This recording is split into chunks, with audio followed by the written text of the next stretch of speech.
quick, and it is all yours, sir. Hello, everyone. Thanks for joining us. Really excited today to spend a few minutes with you talking about the latest in fitness technology. It's a FitC webinar for today and the 20th, I guess, of September 2017. We're going to go through some ideas that I hope you'll find to be stimulating. We actually have a slide deck that will have these slides in it on our SlideShare account. They will be released tomorrow morning. So keep a look at your social feeds, and as Jesse mentioned, we'll share the recording both in the video form with the webinar content as well as in a podcast form. So we hope you're listening later and share this openly with the community. Before we get started, I hope you all have been enjoying the Fitness Industry Technology Council podcasts. You know, you can get those on all the major platforms, iTunes, YouTube, Stitcher, all of them. We've had some really fantastic guests. And if you are any brands that you know would like to sponsor the podcast, please consider it. Literally tens of thousands of people listen every week around the world to the content, and I think we have some fantastic leaders sharing their real-world view of technology adoption in the fitness space. Also, several of our board members and colleagues will be at Club Industry in Chicago from the 4th to the 6th of October.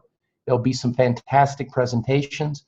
So if you're there, please hit up some of our friends and look for some great talks on technology. Finally, I will be in London at the URSA European Congress from the 23rd through the 26th of October. You can learn more at this link here. It's going to be a great event, as always. This one focusing again on evolving the industry with technology. So that seems to be a very common theme nowadays. So without further ado, before we get started, this presentation, we're going to have examples of technology, but we're going to spend a little time creating context around the latest fitness trends. And I'm going to tell you the why behind that as we go through it. So first off, we have to think about what technology is becoming. The thing that I would like to use as an example is that my son doesn't really understand what a record player is. Neither would he understand what a rotary dial phone is. Because as technology evolves, it becomes new things. And the way we think about technology now, we're biased because of our own experience. What it's going to become is less and less boundful. We can't really bind technology. It's becoming more and more of a no boundaries dynamic. As I'll show you in this presentation, what's going to occur more frequently is if we can think it, it can be. And what we're going to see is that humans are really moving into a hybrid state where technology and humanity will merge, and where the distinction between physical and digital experience will become less clear over time. This is an important distinction. I would really suggest you consider getting these 3 books and reading about them and these concepts, because it will create a lot of context to what I'm referring to. First, Homo Deus and its predecessor book, Sapiens, by Harari, is a very interesting read. If you like history, if you like to learn more about the perspective I shared, he does a fantastic job. The Inevitable, I've been talking about for a little over a year with Kevin Kelly, the 12 technological forces that are shaping our future. And finally, and more recently, is Max Tegmark's book, Life 3.0, on being human in the age of artificial intelligence. Elon Musk has written about this book along with many other leading thinkers. So these books really put where we are in technology into historical context. I think it's important to try to keep a fresh mind about what's happening, because we've been so consumed by technology in the past decade with the advent of the iPhone, and even before with the ubiquity of the internet. And anytime technology arises, there are unforeseen consequences. So things like people getting killed because they're texting behind the wheel of a car, or the fact that we're not active physically as much because we're all sitting behind our computers. These are unintended and unforeseen consequences that technology creates. And new technology will be invented to counteract those and create other unforeseen consequences. I think we're going to see a pushback on traditional technologies, as I'll show you, because things like the smartphone will not be any longer within the next decade, and I'll show you why I think that. And we're moving to an evolution of technology being ubiquitous to the point where it's like the air we breathe. It's kind of like me being in Tokyo in July, and I had been to Tokyo many times, and years ago when I didn't have a smartphone GPS device, the fact that I had access to my location and everything around me on demand changed the way I experienced the Tokyo trip. But it also made me forget what it used to be like to do things the way I did. The technology was starting to become ubiquitous, and we see that that's going to increase, and I'll share many examples of that. And I think that is conditional based on the fact that we're in this knee of the curve. When you think of an exponential curve of technology, you know, when you look at what thought leaders like Ray Kurzweil says, is that our present state and position in time relative to technology and its impact to us is really in that point where we're moving to a very rapid adoption rate and explosion of tech. And as Ray says, that it's the nature of exponential growth that events seem to take a long time, but as you go through this knee of the curves, all of a sudden events erupt at a very furious pace. Also, Kevin Kelly, when you think about the fitness paradigm in the businesses we're in the infrastructure and the service models that we participate in, the truth is that the greatest products and services in our industry space have not even been invented yet. So I think we need to keep those things in mind. Also, to create context, you know, we're all in businesses, we all work in organizations that are functioning around a certain mission. And so technology must serve a purpose to that. And so no matter the industry you're in, the organization you're in, I'd really look through the filter of these four key driver dynamics that technology is feeding and are going to be the main drivers for success for everyone on this call. One is omnipresence, and the idea that whatever you do should have both a physical and purely digital and hybrid version of that. So it's really about whenever and wherever your participants and communities wish to participate. And we'll show you many examples of that. Also, when it comes to service, it better be relevant and personalized to the user. The more personalized it is, the more relevant and valuable it is. Another thing that's critical that we need to keep in mind around applying technology is user experience. User experience has got to be beautiful, simplistic, frictionless, easy to consume like air. The better and more beautiful and simplistic user experience is, the better we will be in reaching our missions, and that's a great thing that technology can do if it's applied correctly. And finally, sustainability. Automation, driving costs down, improving the way to deliver quality service to drive revenue. These are the four drivers that I would really focus on as a brand or an organization. And the other thing to keep in mind in the framework is a lot of this is driven by the 16 various global trend watching drivers that exist today. And I love this trend watchers content. It's very well done, and we look through the lens of what I'm talking about with respect to their work. And here are examples. Personalization, we talked about. We see things like Staiku, which demonstrate that personalization, taking a unique body scan. User experience design, lots of engagement, the rise of digital services, group training, boutique experiences. Service definitions, you know, mindfulness that we'll talk about in a minute, omnipresence that I spoke about, serving people wherever and whenever they choose. All great examples of things that are being driven by consumer trends. Another thing is how technology is impacting all of this. And basically, you know, the idea that you've seen over the years of sensors collecting data, and now increasingly cognition and AI being applied to create new business models and user experiences. Online digital communities where people can get together who share common interests, be it weight loss, be it fitness communities, whatever it is. New interfaces, voice, which is a huge and growing interface, virtual reality with immersion, a lot of different new interfaces. So we're able to use technology in ways that we're not limited by how we're interacting with it. It becomes more and more ubiquitous and like air.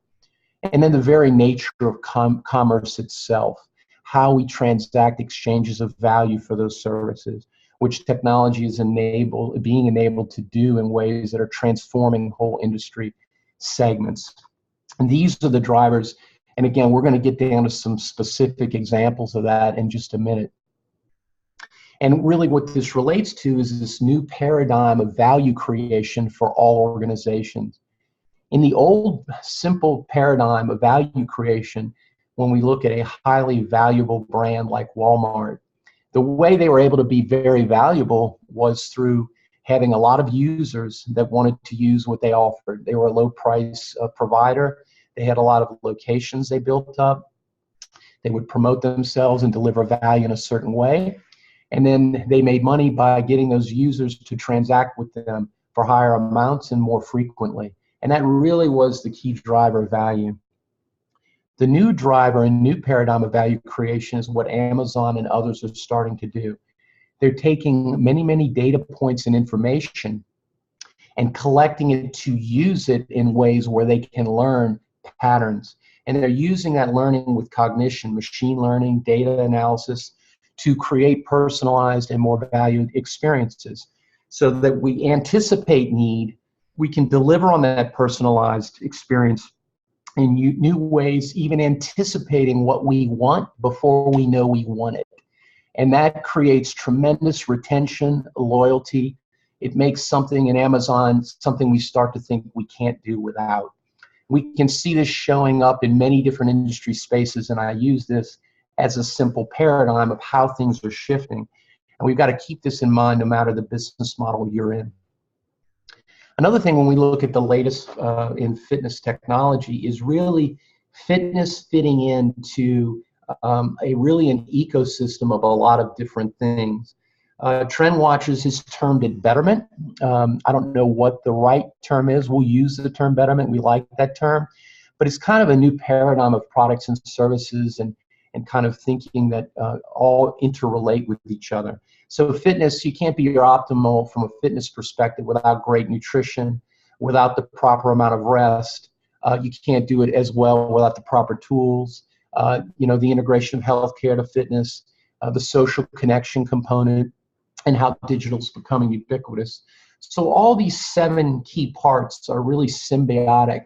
And the marketplace is increasingly crossing over to consumers across these various silos and creating different types of new user experiences. So what I want to do now is dive into these 7 kind of silos and relate some of the trends that we just touched upon to show you examples of how the market is presently delivering new concepts and models to consumers, and also to paint the picture of what's likely to continue to come in that regard. So first, when we talk about nutrition, obviously what we eat is very important to our well-being.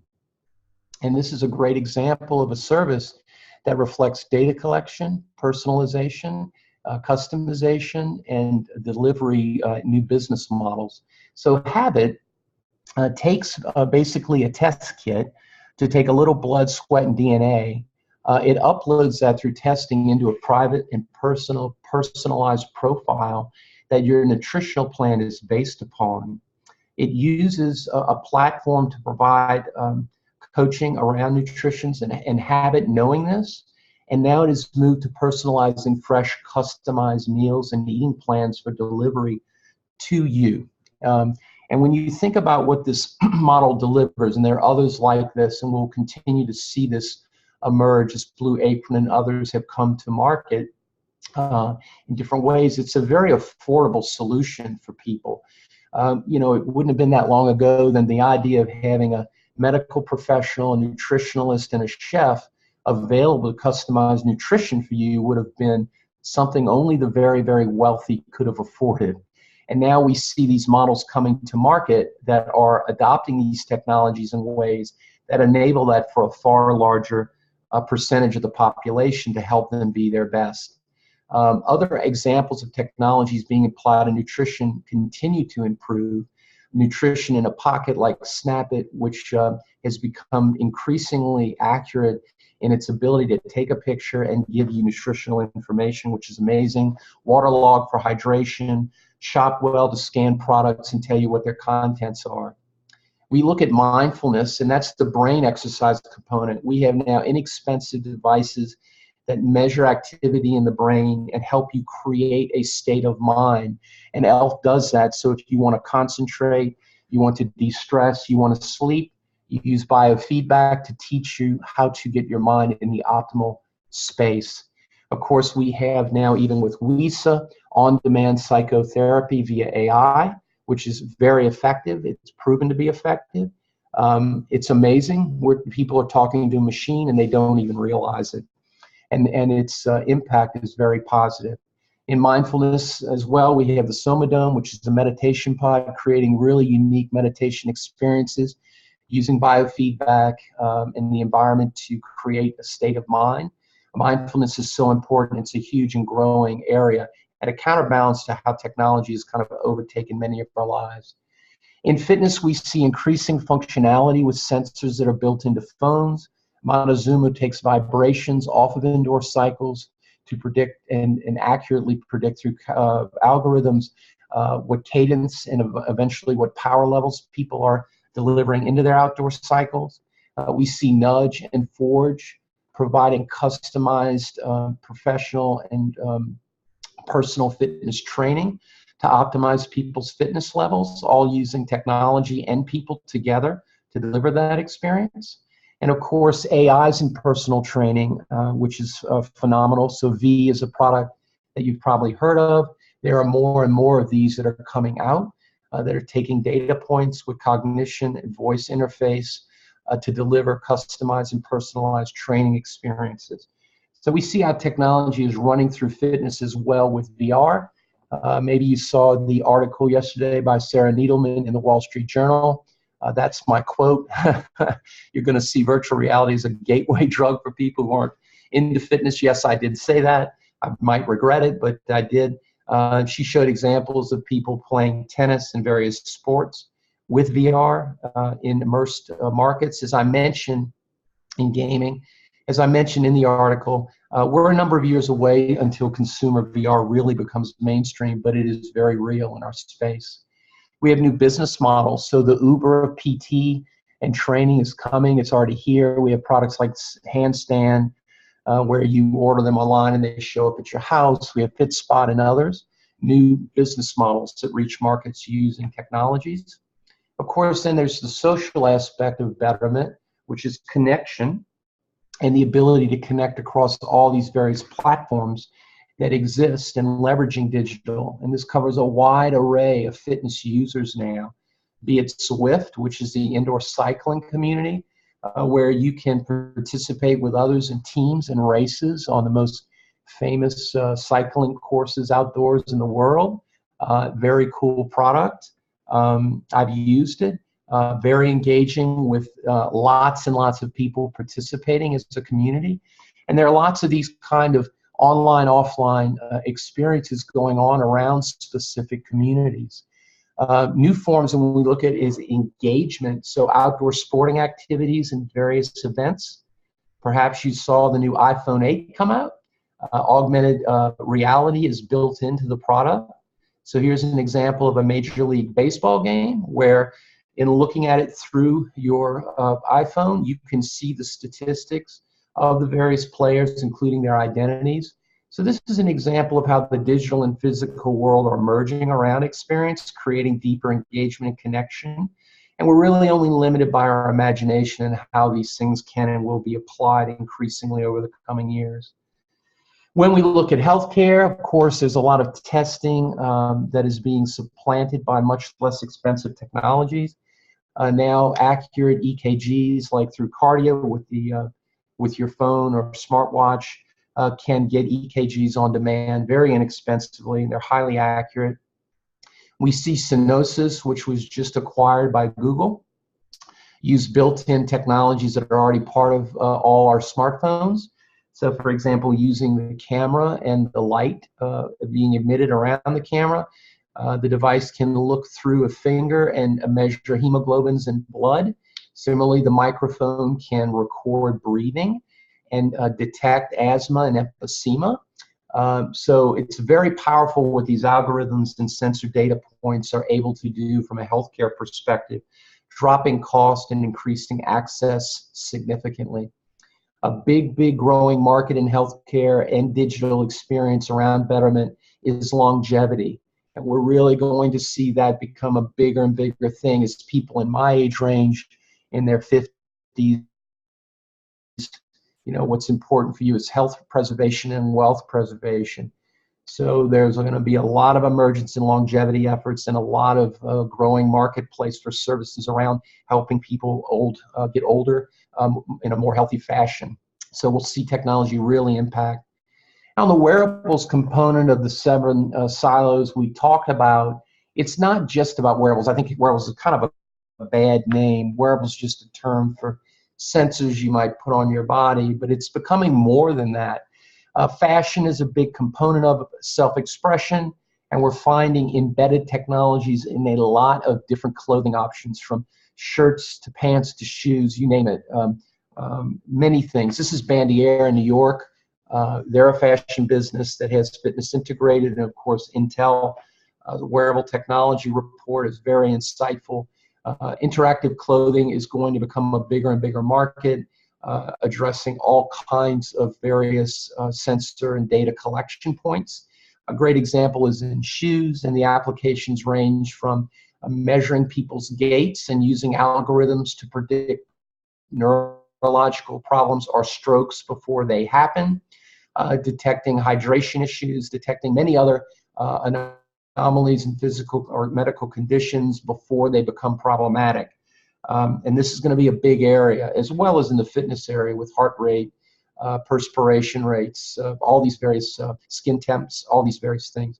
And we have form and function around fashion and self-expression with Motive the Ring, which is a wearable device. We'll see a lot more jewelry and different devices that we wear in different places, both collecting data and delivering experience to the users.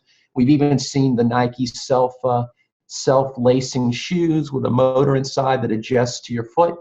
Very cool stuff. We're going to see more and more things like that. And then finally is digital itself, the seventh pillar.